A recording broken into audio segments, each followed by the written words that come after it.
नमस्कार दोस्तों, मैं हूं राहुल और आप देख रहे हैं बैंकिंग गुरुजी। चलिए आज के क्वेश्चन की ओर हम बढ़ते हैं। तो पजल आपके सामने में है, आप इसे देखिए। हिंदी और इंग्लिश दोनों में ही अवेलेबल है। सबसे पहले तो आप वीडियो पॉज करके एक बार खुद से सॉल्व करने की कोशिश कीजिए। बहुत ही इंटरेस्टिंग पजल है दोस्तों, ये सर्कुलर सीटिंग अरेंजमेंट है और काफ़ी इंटरेस्टिंग है। और दोस्तों ये पजल हमें प्रणीत ने भेजा है, सो थैंक यू प्रणीत हमारे साथ इस पजल को शेयर करने के लिए। तो चलिए दोस्तों पढ़ते हैं क्वेश्चन को और सॉल्व करते हैं। देखते हैं क्या अप्रोच होनी चाहिए थी इसे सॉल्व करने के लिए। तो क्वेश्चन में बोला गया है 8 persons A, B, C, D, E, F, G and H are seated around a circular table. 5 of them are facing outside the center and 3 of them are facing inside the center. तो जैसा कि हमें बोला गया है, हम अपना diagram फटाफट से पहले बना लेते हैं। एक सर्कुलर अरेंजमेंट होगी जिसमें कि 8 पर्सन्स बैठने हैं। तो यहाँ पर हम लोग आठों की पोजीशन कर देते हैं सबसे पहले तो, और दो डायग्राम बना लेते हैं ताकि सॉल्व करने में हमें आसानी हो। और इसमें भी हम आठों लोगों की पहले तो पोजीशन कर देते हैं। अब इसमें हमें क्या बोला गया है कि 5 पर्सन जो होंगे वो हमारे आउटसाइड फेस करेंगे। तो यहाँ पर मैं लिख देता हूँ 5 आउट, और जो 3 पर्सन्स होंगे वो इनसाइड फेस करेंगे। ठीक है, 5 पर्सन आउटसाइड फेस करेंगे और 3 पर्सन जो है वो इनसाइड फेस करेंगे। और अब कंडीशंस दी गई हैं तो कंडीशंस को हम देखेंगे और उसको फटाफट से पहले नोट डाउन करते हैं, और जो भी यहाँ पर बैठने वाला होगा उसे हम बिठाते भी जाएंगे। तो पहले बोला गया है A faces outside and is second to the left of H. सबसे पहले तो ए आउटसाइड फेस कर रहा है और वो एच के लेफ्ट में सेकेंड है। तो चलिए हम लोग दोनों ही जगहों पर से सॉल्व करना स्टार्ट करते हैं। सबसे पहले तो ए के बारे में क्लियर किया गया है कि भाई ए हमारा आउटसाइड फेस करने वाला है, तो यहाँ पर इसको इस तरीके से करते हैं। और ए एच के लेफ्ट में सेकेंड होगा, तो एच हमारा आउटसाइड भी हो सकता है और इनसाइड भी हो सकता है। तो दोनों ही चीज़ों को लेकर देख लेते हैं, एक में इनसाइड रखते हैं और एक में एच को आउटसाइड रखते हैं। तो यहाँ पर हम सबसे पहले तो इनसाइड करते हैं। यहाँ पर एच को मैंने इनसाइड किया तो देख सकते हो एच के लेफ्ट में ए सेकेंड आया है। अब यहाँ पर हम ए को सबसे पहले आउटसाइड करते हैं और इस जगह पर एच को लेते हैं और एच को हम आउटसाइड करते हैं। तो देखो इस तरीके से कर देता हूँ ताकि पता चलेगा कि दोनों डिफरेंट हमारे पॉसिबिलिटीज़ हैं। ठीक है, अब यहाँ पर भी आप देख सकते हो कि एच के लेफ्ट में ए हमारा सेकेंड आया है। चलिए आगे बढ़ते हैं। आगे बोला गया है whose neighbours faces opposite directions. मतलब एच के नेबर की बात की गई है कि एच का जो नेबर है वो ऑपोजिट डायरेक्शन हमारा फेस करने वाला है। तो इसको हम यहाँ पर नोट डाउन करते हैं कि एच का जो दोनों नेबर है वो ऑपोजिट डायरेक्शन में फेस करेगा। आगे बढ़ते हैं। आगे बोला गया है as neighbours are seated facing the opposite direction, यानी कि ए के भी जो दोनों नेबर हैं वो भी ऑपोजिट डायरेक्शन में ही फेस करेंगे। चलिए आगे बढ़ते हैं। आगे बोला गया है C is not a neighbour of A और H and he faces the centre. तो कहने का मतलब ये है कि सी जो है वो ना तो ए का नेबर होगा ना ही एच का नेबर होगा। साथ ही साथ सी के बारे में बोला गया है कि सी हमारा इनसाइड फेस करेगा। ठीक है, चलिए तो सी के लिए क्या पोजीशन बनती है। सबसे पहले तो ए और एच का इमीडिएट नेबर नहीं होना है, तो ए का इमीडिएट नेबर और एच का इमीडिएट नेबर, मतलब कि इतने सारे प्लेस पर तो सी नहीं आ सकता है, सी सिर्फ इन्हीं तीनों प्लेस पर आएगा। ठीक है, तो यहाँ पर हम लोग लिख देते हैं कि सी या तो यहाँ पर या तो यहाँ पर या तो यहाँ पर आएगा, इन्हीं तीन प्लेस पर आएगा। इसमें भी सेम चीज़ देख लो, ए और एच के इमीडिएट नेबर में नहीं होने हैं, तो यहाँ पर भी ये वाले तीन पोजीशंस बन रहे हैं सी के लिए। तो यहाँ भी हम करते हैं सी या तो यहाँ पर या तो यहाँ पर या तो यहाँ पर आ सकता है। ठीक है, चलिए आगे बढ़ते हैं। आगे बोला गया है B is to the immediate left of A. B A के इमीडिएट लेफ्ट में है, तो ए यहाँ पर आउटसाइड फेस कर रहा है, इसका इमीडिएट लेफ्ट ये होगा, तो बी हमारा यहाँ पर आएगा। सेम चीज़ इसमें भी होगी, बी हमारा यहाँ पर आएगा। आगे बोला गया है C's neighbour is second to the right of B. तो सी का जो नेबर है वो बी के राइट में सेकेंड होगा, ये बात यहाँ पर बोली गई है। तो देखो सी के लिए हमारे पास यहाँ पर तीन प्लेस हैं और बी हमारा यहाँ पर है, तो बी के लिए तो बी के लिए इनसाइड या आउटसाइड हमें क्लियर नहीं है। तो इनसाइड या आउटसाइड दोनों ही कंडीशन में बी का राइट या तो ये हो सकता है या तो ये हो सकता है। तो बी के राइट में सेकेंड ये वाली पोजीशन या फिर ये वाली पोजीशन, यही तो हो सकती है। तो सी का नेबर, अगर सी को हम यहाँ रखेंगे तो उसका ये एक नेबर पॉसिबल है, सी को अगर यहाँ रखेंगे तो उसका ये एक नेबर पॉसिबल है। तो सी के लिए ये दो पोजीशन बनती है। अगर सी को यहाँ पर हम रखते हैं तो इसका दो नेबर ये वाला आता है और ये दोनों ही नेबर बी के सेकेंड राइट में नहीं जाएगा। तो मतलब कंफर्म है कि सी की ये पोजीशन हमारी कैंसिल हो जाती है, ये दो पोजीशन अभी बने हुए हैं। यहाँ पर भी देख लेते हैं, बी यहाँ पर है तो उसका हमें इनसाइड आउटसाइड पता नहीं है, तो बी के राइट में सेकेंड या तो ये वाली पोजीशन या तो ये वाली पोजीशन हो सकती है, और तो कोई पोजीशन होगी नहीं। तो देखो इस पोजीशन की बात करें तो इसके दोनों नेबर में सी नहीं आ रहा है, मतलब ये वाली पोजीशन तो हमारी कैंसिल है। तो बी के राइट में सेकेंड ये वाली पोजीशन ही होगी जो कि सी के नेबर में हो सकती है। तो बी का राइट इधर तभी जाएगा जब बी हमारा इनसाइड होगा। तो यहाँ से तो बी की पॉसिबिलिटी हमें मिल गई कि भैया बी हमारा इनसाइड होगा। ठीक है, चलो बी इनसाइड हो गया, यहाँ पर मैं इस तरीके से कर देता हूँ, बी इनसाइड हो गया। तो बी के राइट में सेकेंड, तो ये हमारा सी का नेबर होना चाहिए। तो ये वाली पोजीशन सी के लिए जो हमने रखी थी ये तो कैंसिल हो गई, क्योंकि ये तो सी के नेबर के लिए आ रही है। तो यहाँ सी का नेबर मतलब सी या तो यहाँ भी हो सकता है या तो यहाँ भी हो सकता है। तो सी की दो पोजीशन तो हमें यहाँ भी मिल रही है, लेकिन यहाँ पर हमें क्या एक एक्स्ट्रा चीज़ मिली कि बी के लिए हमें इनसाइड पता चल गया है। क्लियर है ये चीज़? चलिए अब देखो, बी हमें यहाँ पर इनसाइड मिला है। हमें बोला गया था कि ए के दोनों नेबर ऑपोजिट डायरेक्शन में होंगे, तो बी ए का एक नेबर है जो कि इनसाइड है, तो ए का दूसरा नेबर आउटसाइड हो जाएगा, है ना। तो ये वाला नेबर जो है वो आउटसाइड होगा। अब देखो एच के लिए भी बोला गया था कि एच के दोनों नेबर ऑपोजिट डायरेक्शन में होंगे। एच का एक नेबर यहाँ पर है और उसका हमें डायरेक्शन मिल गया है कि वो आउटसाइड है, तो एच का फिर दूसरा नेबर इनसाइड हो जाएगा। ये चीज़ यहाँ पर क्लियर है, ये हमारा इनसाइड हो गया। देखो अब हमें क्या बोला गया था कि 3 पर्सन्स इनसाइड होंगे, तो यहाँ पर अभी हमें एक दो पर्सन्स इनसाइड मिले हैं, लेकिन साथ ही साथ सी के लिए भी हमें पता है कि वो इनसाइड होगा। तो सी या तो यहाँ पर आएगा या तो यहाँ पर आएगा, जहाँ भी आएगा वो पोजीशन इनसाइड वाली होगी। यहाँ पर तो सी नहीं आ रहा है, मतलब ये वाला पोजीशन क्या हो जाएगा, आउटसाइड हो जाएगा, क्योंकि हमें मैक्सिमम 3 पर्सन ही इनसाइड रखने हैं। दो मिल चुके हैं, तीसरा सी होना है। ठीक है, तो इस पोजीशन के लिए हमें क्लियर हो गया कि ये हमारा आउटसाइड ही जाएगा। चलिए इतनी सारी चीज़ें हमें अभी तक तो यहाँ पर मिल चुकी हैं, आगे बढ़ते हैं। आगे बोला गया है G is third to the right of F's neighbour, यानी कि एफ का जो नेबर होगा, ठीक है, एफ का जो इमीडिएट नेबर होगा या तो इस साइड या इस साइड, वो क्लियर नहीं है, बस ये बात बोली गई है कि एफ का जो इमीडिएट नेबर होगा उसके राइट में थर्ड जी होना है। तो इसके राइट में एक दो, तीसरा कौन हो जाएगा, जी हो जाएगा। ठीक है, ठीक है। चलिए अब आगे बोला गया है D is to the immediate right of G. D जो है वो जी के इमीडिएट राइट में होगा। ठीक है, तो इसको हम लोग यहाँ पर इस तरीके से करते हैं। चलिए आगे बढ़ते हैं। आगे लास्ट कंडीशन में बोली गई है कि C and E do not sit together. C और ई जो है वो साथ में नहीं बैठेंगे, तो इसको हम लोगों ने यहाँ पर इस तरीके से नोट डाउन कर लिया है। तो देख सकते हो कि सारे कंडीशन हमारे यहाँ पर अब तक में नोट हो चुके हैं। तो चलिए अब हम स्टार्ट करते हैं। तो चलिए हमें यहाँ पर क्या पता था कि हमें मैक्सिमम 3 पर्सन ही इनसाइड लेने हैं, और इस वाले कंडीशन में हमें एक तो एच इनसाइड मिला हुआ है, दूसरा सी इनसाइड मिला हुआ है, जो कि या तो यहाँ पर आ सकता है या तो यहाँ पर आ सकता है।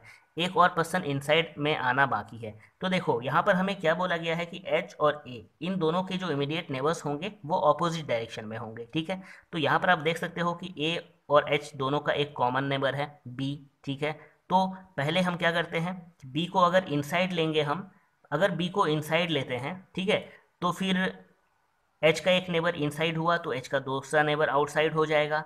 ए का एक नेबर इनसाइड हुआ तो ए का दूसरा नेबर क्या हो जाएगा, आउटसाइड हो जाएगा। क्लियर है, ये वाली कंडीशन बन रही है। तो अब हमें यहाँ पर सी एच और बी ये 3 पर्सन इनसाइड मिल चुके हैं और मैक्सिमम में 3 ही रखने थे। तो अब मान के चलो, अब हम क्या करते हैं, अब अगर हम बी को आउटसाइड लेते हैं, अगर बी को आउटसाइड लेंगे तो एच का एक नेबर आउटसाइड है तो एच का दूसरा नेबर क्या हो जाएगा, इनसाइड हो जाएगा। ए का एक नेबर आउटसाइड है तो ए का दूसरा नेबर क्या हो जाएगा, इनसाइड हो जाएगा।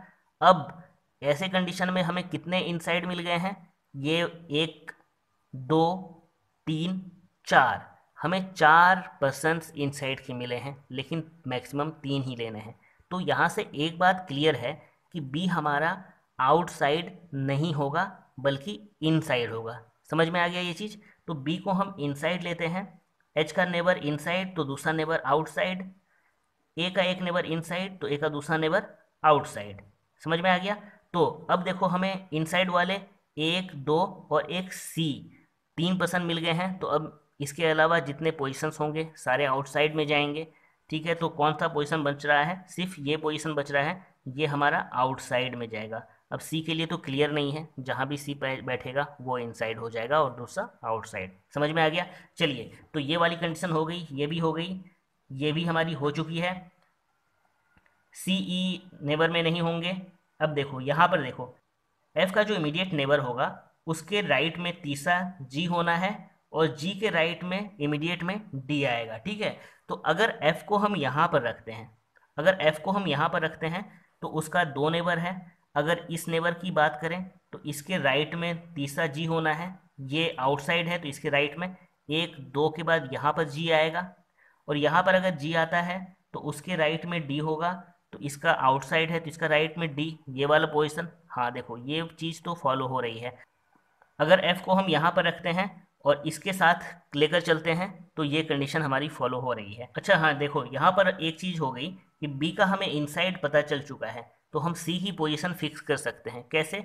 हमें बोला गया था कि सी का जो नेबर होगा वो बी के राइट में सेकंड होगा, तो बी हमारा इनसाइड है तो इसका राइट में सेकंड ये वाली पोजीशन है, तो ये वाली पोजीशन सी के नेबर में होनी चाहिए।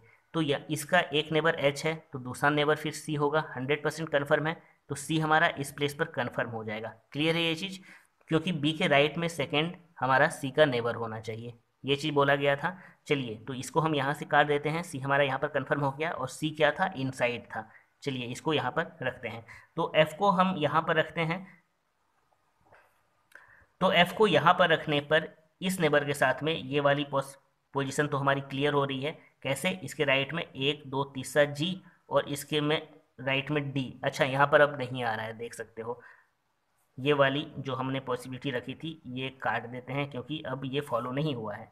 अगर एफ को हम यहाँ रखते हैं और इसका एक नेबर इसको मानते हैं तो ये अब कौन सा होगा, इनसाइड या आउटसाइड? देखो सी इनसाइड हो गया, एच इनसाइड हो गया, बी इनसाइड हो गया, तीन इनसाइडर मिल चुके हैं, तो ये वाली पोजीशन आउटसाइड में जाएगी। क्लियर है?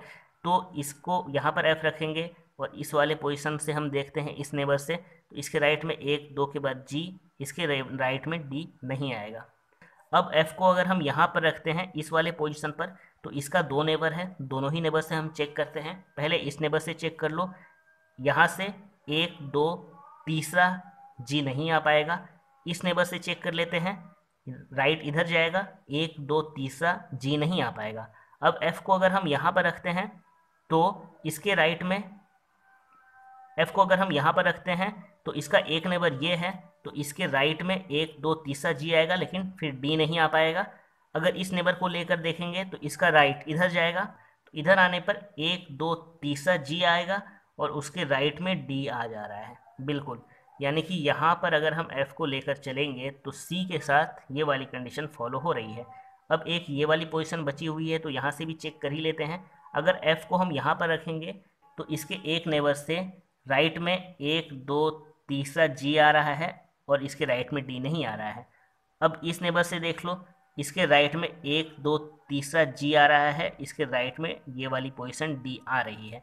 मतलब एफ को यहाँ पर भी रखने पे काम हो रहा है, यहाँ पर भी रखने पे काम हो रहा है, ठीक है। लेकिन दोनों ही जगहों पर एफ को कहीं भी रखें, हमारी जी की यही वाली पोजीशन क्लियर हो रही है और डी की यही वाली पोजीशन क्लियर हो रही है। इसके अलावा तो जी और डी का कोई दूसरा बना नहीं, चाहे एफ यहाँ पर रहे या यहाँ पर रहे। अब देखो एफ को यहाँ पर या यहाँ पर कहीं भी रखेंगे तो हमें एक पर्सन ई बच रहा है, ई को हमें रखना है। तो एफ अगर यहाँ पर आता है तो ई यहाँ पर आ जाएगा। अगर एफ को यहाँ पर फिक्स करोगे तो ई हमारा यहाँ पर फिक्स हो जाएगा।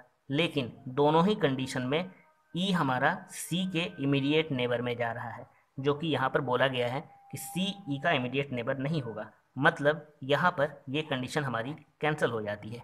समझ में आ गया? अब यहाँ पर चेक करते हैं। यहाँ पर देखो सी के लिए हमें दोनों ही पोजीशन अभी क्लियर नहीं है, क्योंकि दोनों ही जगहों पर सी को रखने पर उसका नेबर तो ये आ रहा है बी के इनसाइड होने पर भी, ठीक है। तो चलिए एफ के लिए हम चेक करते हैं। अगर एफ को हम यहाँ पर रखेंगे, एफ को यहाँ पर रख के चेक करते हैं इस नेबर से, तो इसके राइट में एक दो तीसरा जी आएगा लेकिन इसके राइट में डी नहीं आएगा। इस नेबर से देख लेते हैं, एक दो के बाद यहाँ पर जी आएगा और इसके राइट में यहाँ पर डी आ रहा है, बिल्कुल आ रहा है, यहाँ पर जी आ रहा है, यहाँ पर डी आ रहा है, ठीक है। लेकिन देखो यहाँ पर अगर हम जी को रख देंगे, यहाँ पर डी को रख देंगे, तो सी के लिए यही पोजीशन बचेगी और फिर ई के लिए ये पोजीशन बच जाती है, तो फिर सी और ई इमीडिएट नेबर में हो जाएंगे, जो कि पॉसिबल नहीं था। अभी अभी हम लोगों ने इसको काटा है वही चीज़ देखकर। चलिए, यानी कि एफ यहाँ पर नहीं आएगा। अगर एफ को यहाँ पर रखेंगे तो इस नेबर से चेक कर लो, यहाँ पर से एक दो तीसरा जी आएगा और उसके राइट में डी आ रहा है, बिल्कुल आ रहा है एफ को यहाँ पर रखने पर। तो और सी यहाँ पर और ई यहाँ पर, हाँ ये फॉलो हो गई कि एफ को यहाँ पर रख के हम एच के साथ में ले सकते हैं। अब अगर एफ को यहाँ पर रखने पर हम इस नेबर को देखें तो यहाँ पर तो इनसाइड आउटसाइड क्लियर नहीं है, दोनों ही लेकर देखते हैं। तो इधर जाकर पहले देख लेते हैं, 1 2 तीसरा जी नहीं आएगा। इधर देखो 1 2 तीसरा जी आएगा, लेकिन उसके नेबर में फिर डी नहीं आएगा। अब एफ को अगर हम यहाँ पर रखेंगे तो उसकी इस नेबर से देख लेते हैं, 1 2 तीसरा जी नहीं आएगा। इस नेबर से देख लेते हैं, 1 2 तीसरा जी नहीं आएगा। एफ को अगर यहाँ पर रखेंगे तो उसकी इस नेबर से देख लेते हैं, 1 2 तीसरा जी आएगा, लेकिन डी नहीं आएगा। इधर भी 1 2 तीसरा जी नहीं आएगा। अब इस वाले नेबर से देख लो, दोनों तरफ देखना पड़ेगा क्योंकि यहाँ पर इनसाइड आउटसाइड हमें पता नहीं है। ठीक, नेबर से अगर हम देखते हैं तो इधर जाने पर 1 2 तीसरा जी तो आएगा, लेकिन फिर डी नहीं आएगा। इधर जाने पर 1 2 तीसरा जी आएगा, लेकिन डी नहीं आएगा, यानी कि एफ हमारा इस पोजीशन पर नहीं आ पाएगा। एफ को अगर हम यहाँ पर रखेंगे तो इस वाले से देख लो, इसका राइट इधर जाएगा तो 1 2 तीसरा जी यहाँ पर नहीं आ पाएगा। क्यों? क्योंकि यहाँ पर एफ को रखेंगे तो फिर सी के लिए यही पोजीशन बनती है, सी यहाँ पर ही आएगा। तो फिर इससे जाएंगे तो 1 2 तीसरा यहाँ पर जी आ रहा है, लेकिन यहाँ पर तो सी है, मतलब एफ हमारा इस पोजीशन पर भी नहीं आ पाएगा। तो यहाँ पर एफ के लिए सिर्फ और सिर्फ ये वाली कंडीशन बनी है, एफ को यहाँ पर और उसके इस नेबर से देख लो, इसके राइट में 1 2 तीसरा जी यहाँ पर आएगा और ये आउटसाइड है तो इसका राइट इधर आएगा, डी हमारा यहाँ पर आएगा। डी यहाँ पर आ गया तो सी के लिए बस यही पोजीशन बनती है, सी हमारा यहाँ पर आएगा। और सी क्या है? इनसाइड है, इसको इनसाइड में कर देते हैं। तो इनसाइड में कितने परसेंट मिल गए? सी मिल गया, एफ मिल गया, बी मिल गया। तो जाहिर सी बात है 3% इनसाइड में मिल गए हैं, तो डी हमारा आउटसाइड हो जाएगा। देख लो 7% हमारे यहाँ पर नोट हो गए हैं, सिर्फ ई की प्लेस बाकी है, तो यहाँ पर ई को नोट डाउन कर दो। तो देख सकते हो आप कि सी और ई हमारे इमीडिएट नेबर में भी नहीं है, जैसा यहाँ पर बोला गया था। तो इसको भी हमने यहाँ पर नोट डाउन कर दिया, फॉलो हो गया। तो आप देख सकते हो दोस्तों कि किस तरीके से ये पजल अब हमारी यहाँ पर सॉल्व हो चुकी है। काफ़ी इंटरेस्टिंग पजल थी, बहुत सारी चीज़ें आपको यहाँ पर लेकर चलनी थी और अच्छे से चेक करना था। तो उम्मीद करता हूँ दोस्तों कि ये अब आपको अच्छे से समझ में आ गया होगा, कोई दिक्कत नहीं हुई होगी और कोई डाउट भी नहीं रहा होगा और पजल अच्छे से समझ में आ गया होगा। तो मिलता हूँ दोस्तों आपसे नेक्स्ट वीडियो में, तब तक के लिए धन्यवाद।